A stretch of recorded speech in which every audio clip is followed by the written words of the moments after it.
భారతీయ జనతా పార్టీకి సంబంధించినటువంటిది కీలకమైనటువంటి అంశం ఏంటంటే, ఇప్పుడు ఆమ్ ఆద్మీ పార్టీకి సంబంధించిన 7 పార్లమెంట్ సభ్యులు పార్లమెంటరీ పార్టీని బీజేపీలో విలీనం చేస్తున్నామంటూ రాఘవ్ చద్దా నేతృత్వంలో ఇచ్చినటువంటి ఇది.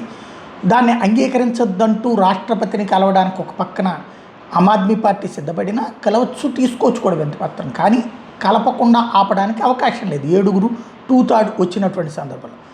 ఓవరాల్గా చూసుకుంటే ఇప్పుడు బీజేపీ మెర్జర్ ఏదైతే ఉందో, బీజేపీలో మెర్జర్కి సంబంధించి ఉపరాష్ట్రపతి వాస్తవంగా రాజ్యసభ చైర్పర్సన్గా ఉంటారు రాధాకృష్ణన్. రేపు మాపో మెర్జర్ని యాక్సెప్ట్ చేస్తూ అనౌన్స్ చేయొచ్చు. అదే జరిగితే బీజేపీ సొంత రాజ్యసభ సభ్యుల సంఖ్య 250 సీట్లు ఉన్నటువంటి రాజ్యసభలో 12 మంది వివిధ రంగాలకు సంబంధించిన నిపుణులు ఉంటారు.